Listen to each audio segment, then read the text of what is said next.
Pada bagian ini akan dijelaskan tentang materi emosi positif dan kecerdasan emosional.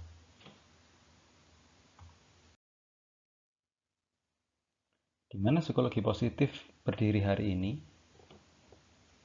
Didefinisikan oleh Peterson, emosi merupakan keadaan psikologis yang ditentukan oleh perasaan subjektif, pola karakteristik pemikiran, dan perilaku gairah fisiologis. Yang kita pahami setidaknya, emosi itu memiliki dua tipe. Yang pertama adalah afek positif dan yang kedua adalah afek negatif. Emosi cenderung berfokus pada peristiwa atau keadaan tertentu yang sesaat, di masa lalu, saat ini, ataupun di masa depan. Namun, suasana hati atau yang kita pahami sebagai mood berbeda dengan emosi. Dia bersifat lebih bertahan lama, cenderung tidak fokus, dan bertahan dan sering tampak tidak memiliki stimulus yang kontekstual. Peneliti saat ini fokus pada efektivitas yang didefinisikan sebagai sejauh mana seseorang individu mengalami suasana hati yang positif ataupun negatif. Suasana hati yang positif terkait atau melingkupi kegembiraan, kepuasan, namun pada afek negatif yang melingkupi kesedihan ataupun ketakutan. Dan masih banyak lagi yang lainnya. Menurut Paul Ekman, dia berpendapat bahwa setidaknya ada 6 emosi dasar dari atau yang dimiliki oleh manusia, termasuk kemarahan, jijik, ketakutan, kegembiraan, kesedihan, dan kejutan. Berdasarkan kategori yang diusulkan Ekman, hanya 2 afek positif yang dijelaskan atau yang disebutkan. Sisanya adalah afek negatif. Menurut Izzard, dia berpendapat bahwa setidaknya ada 10 emosi yang dimiliki manusia, yaitu kemarahan, penghinaan, jijik, kesusahan, ketakutan, rasa bersalah atau guilty feeling, minat, kegembiraan, rasa malu, dan kejutan. Ada beberapa jenis emosi yang sama yang dijelaskan Ekman dan Izzard di sini. Berdasarkan kosakata, umumnya kita memiliki lebih banyak kosakata pada afek negatif dibandingkan kosakata pada afek positif. Kemampuan otak manusia untuk mengasah potensi bahaya yang nyata adalah hasil sisa dari kecenderungan evolusioner dan adaptif. Bahkan ribuan tahun yang lalu, orang sebenarnya dapat bertahan hidup jika mereka mampu secara selektif menghadapi bahaya. Itulah kenapa salah satunya manusia di berbagai budaya, termasuk negara-negara yang beraneka ragam, itu lebih banyak memiliki kosakata yang mengarah pada afek negatif dibandingkan afek positif. Kemudian pertanyaan yang muncul adalah apa sih peran atau apa sih pentingnya kita mengalami atau memiliki emosi positif? Penelitian yang inovatif dan diterima secara luas dilakukan oleh Fredrickson.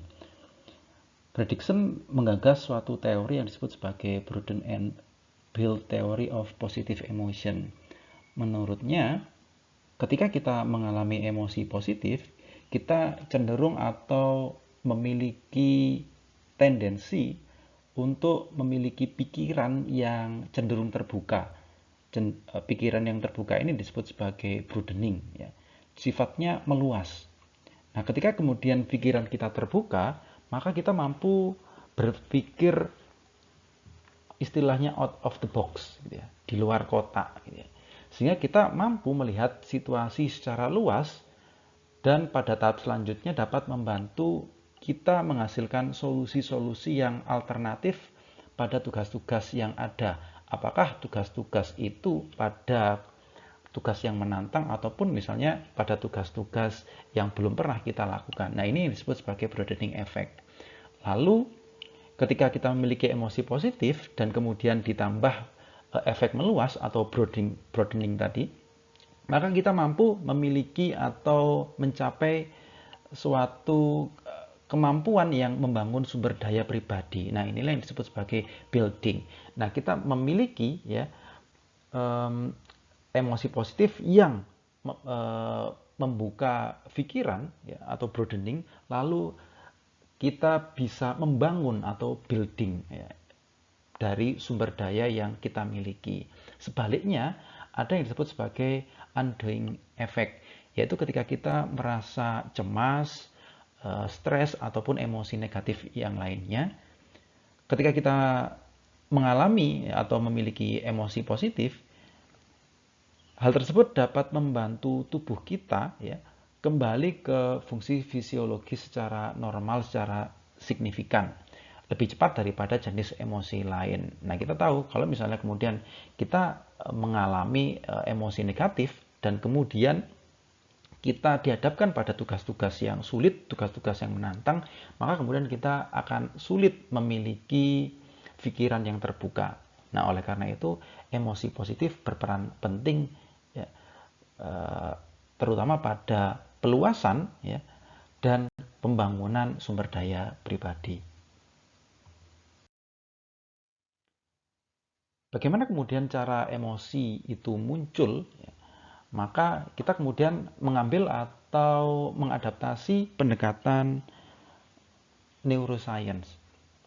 Setidaknya ada dua komponen kunci yang berperan penting dalam munculnya emosi positif, yaitu korteks prefrontal dan amigdala. Korteks prefrontal dia berfungsi sebagai atau merupakan rumah bagi emosi dan regulasi emosional, sedangkan peningkatan aktivitas di amigdala dapat memprediksi tingkat afek yang negatif. Korteks prefrontal memungkinkan pembuatan atau penetapan tujuan atau goals dan jalur untuk mencapainya. Nah, disinilah sumber-sumber bagaimana sih kemudian kita menetapkan atau membuat suatu tujuan dan bagaimana atau cara-cara apa ya untuk kita mencapai tujuan tersebut. Ketika individu ataupun manusia mengalami afek positif, bagian otak ini akan diaktifkan dan sebaliknya otak kita kemudian dibagi menjadi dua sistem pendekatan, yaitu afek positif dan sistem penghindaran atau afek negatif. Jadi ketika individu mengalami afek positif, ya, emosi-emosi positif, maka korteks prefrontal bagian kiri dia akan aktif dan sebaliknya. Gitu ya. Ketika individu mengalami afek yang negatif, maka bagian korteks prefrontal ini akan tidak aktif. Nah, apa sih kemudian pentingnya emosi terkait dengan pencapaian tujuan? Apakah kemudian mencapai tujuan itu penting bagi sebagian besar manusia? Sebagian besar dari kita selalu berpikir dan terkadang berperilaku dalam kaitannya dengan suatu tujuan tertentu. Individu perlu membuat penyesuaian terhadap harapannya atau keadaan lingkungan yang ada untuk mengatasi hambatan ini. Emosi negatif berasal dari kemajuan yang tidak memadai menuju tujuan. Artinya tidak ada suatu progres yang signifikan untuk mencapai suatu tujuan.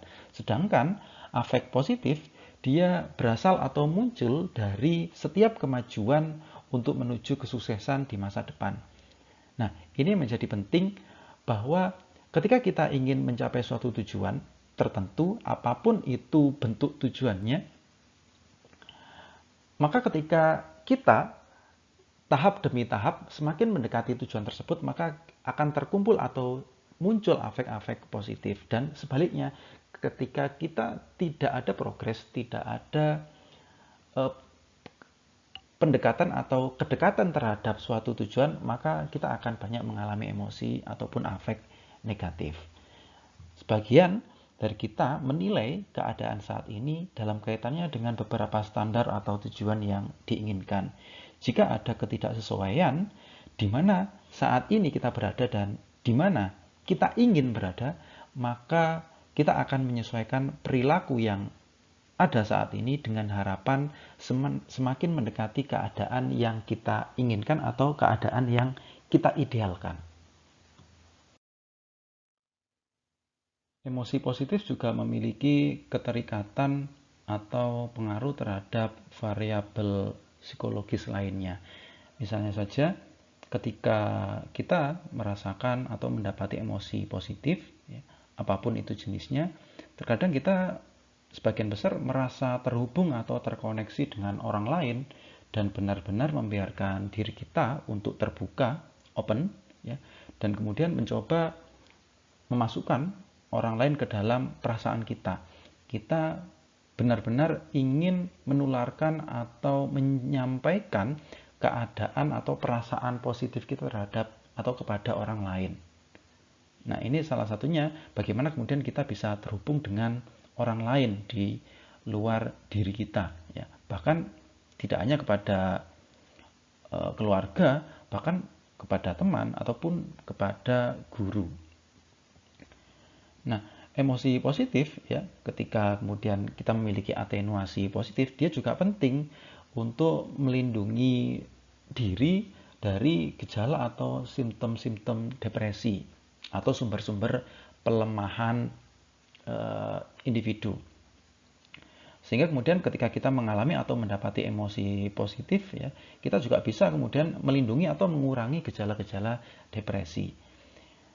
Individu yang tangguh kemudian, ya, ketika memiliki ketahanan, ya, dia memiliki kemampuan yang unik untuk memelihara dan mengatur emosi positif. Nah, itu ya pentingnya kenapa kita setidaknya harus merasakan atau mendapati emosi positif. Katanya misalnya dengan kepribadian, kepribadian merupakan cara berpikir, merasakan, dan bertindak yang khas dan relatif bertahan yang mencirikan respon seseorang terhadap situasi kehidupan. Misalnya saja orang dengan kepribadian ekstraversi, ya, ketika orang tersebut bertemu atau mendapati orang yang baru, maka kemudian dia akan muncul emosi positif. Kenapa? Ya karena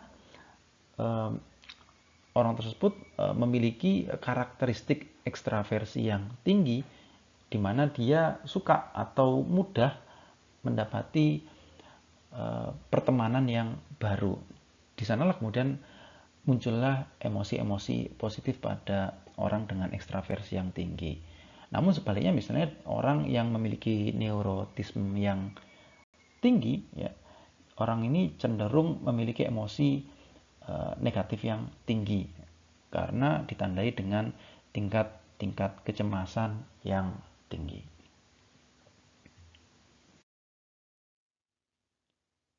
Emotional intelligence atau kita singkat sebagai EI merupakan kemampuan untuk mengenali perasaan dan emosi diri sendiri dan orang lain untuk membedakan di antara mereka dan menggunakan informasi ini untuk memandu pemikiran dan tindakan seseorang. AI adalah seperangkat kompetensi atau keterampilan mental yang mencakup 4 tahap. Model dari emotional intelligence atau kecerdasan buatan setidaknya ada 2, yaitu yang pertama adalah the ability model atau model ability atau abilitas yang digagas oleh Meyer dan kawan-kawan. Yang pertama adalah tahap atau aspek memahami emosi lalu menggunakan, ya, pemahaman dan mengelola atau pengelolaan. Model yang lain digagas oleh Goleman dan Scott dan kawan-kawan, yaitu mixed model of AI. Aspeknya adalah mengelola emosi, ya, menggunakan emosi untuk motivasi diri, mengenali orang lain, ya, mengelola emosi pada orang lain, dan kemudian kesadaran diri emosi. Mengamati, ya, terkait dengan kemampuan untuk mengenali emosi baik dalam diri atau orang lain, ya. menggunakan emosi ya pada model abilitas, yaitu kemampuan menggunakan emosi untuk memfasilitasi suasana hati. Memahami atau pemahaman ini terkait dengan bagaimana emosi itu sangat kompleks ya, sangat banyak, dan emosi dapat berubah seiring waktu. Nah, ketika orang paham ya, maka dia memiliki aspek pemahaman. Mengelola emosi ini terkait dengan kemampuan individu untuk mengelola ya, atau mengatur diri sendiri dan emosinya. Terkait dengan mengidentifikasi apakah itu kapan dan di mana untuk mengekspresikan emosi tertentu dan menunggu hingga waktu yang tepat.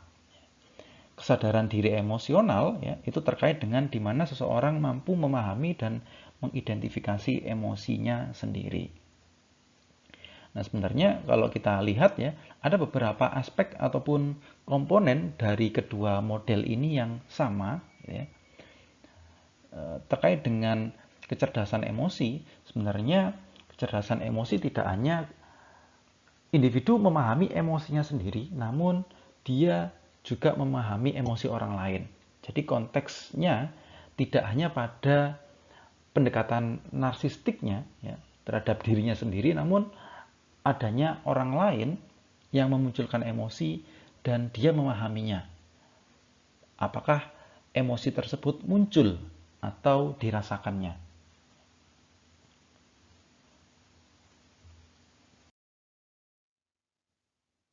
Terima kasih teman-teman. Jika ada pertanyaan, silakan tulis di kolom komentar dan kita akan diskusikan lebih lanjut di sana.